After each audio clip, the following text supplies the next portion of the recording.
What role does slavery play in the ratification debate?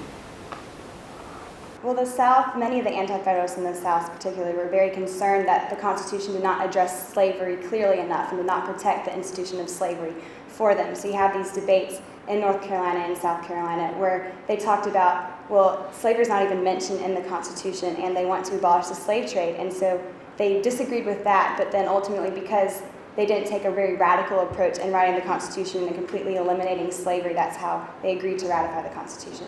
I think if you look to the Constitutional Convention in which they have the Slave Trade Compromise, the Three-Fifths Compromise, and the Fugitive Slave Clause, these were men who were giving the South some of the things that they knew that were going to be necessary to achieve ratification. If they hadn't made these three concessions, I don't think that the ratification debates would have been as successful in the southern states like Georgia that had unanimous ratification.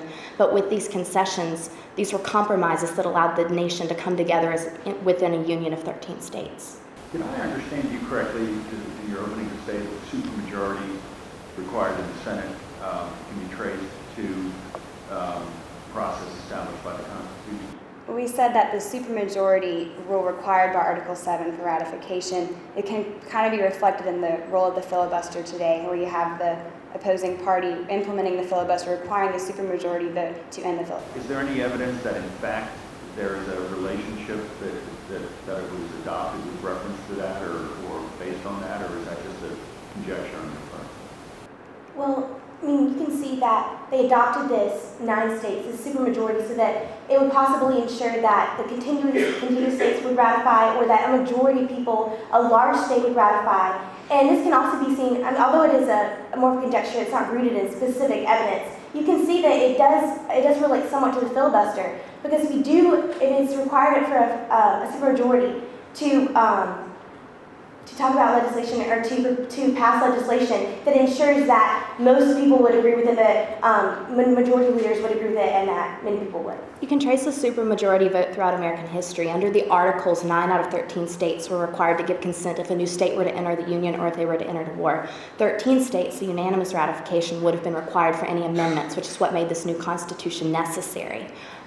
However, when we implement this new Constitution, we set a benchmark of 9 out of 13 states for ratification. We then set other benchmarks such as 2/3 Senate consent for treaties and such.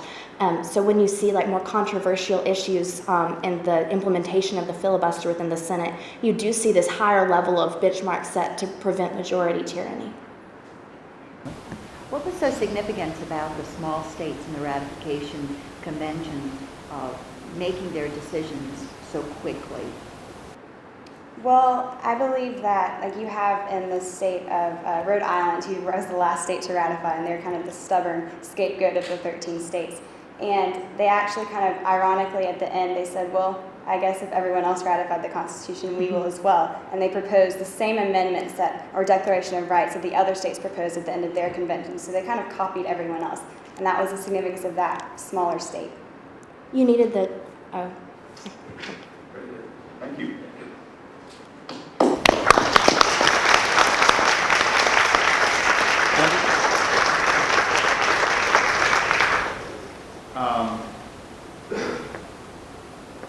This is very good, and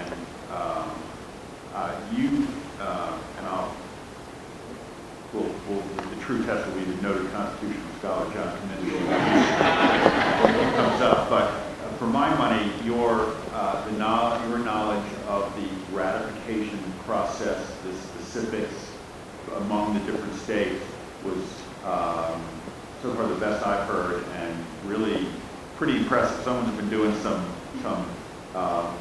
well, we know where you're getting it from, but it showed. It was good. It was good. I mean, really. I think it's impressive. I think that's what this question genuinely required you to do, and it's apparent to me you did it. I was impressed when I saw you over the weekend. I'm more impressed.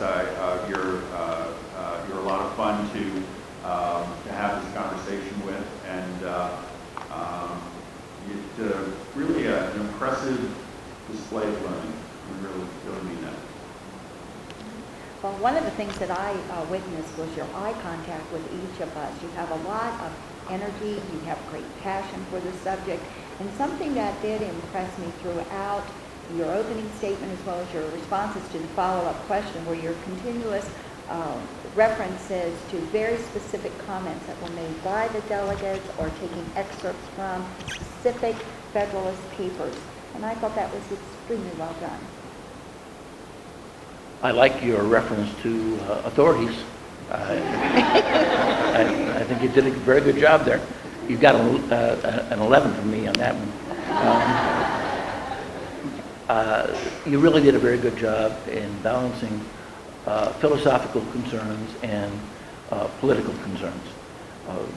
When William Pierce of Georgia described James Madison from the activities in the Constitutional Convention, he said he was a scholar and a profound politician. And Federalists were that.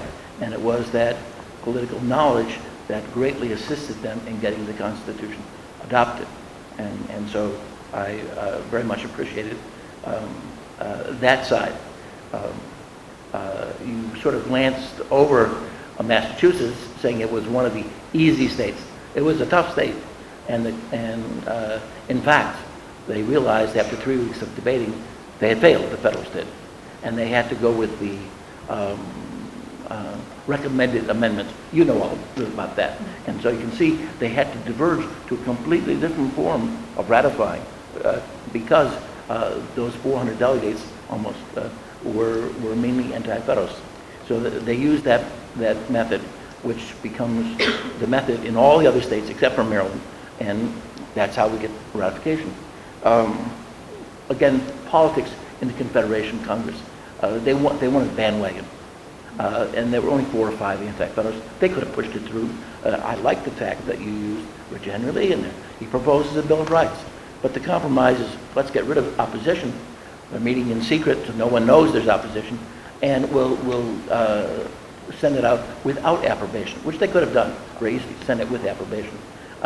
Washington commented when he was told what happened by James Madison, better to get the presumed unanimity, because the resolution was worded, the Congress unanimously sends this to the states, gives the presumption, the impression that it was unanimous in favor of the Constitution. It wasn't.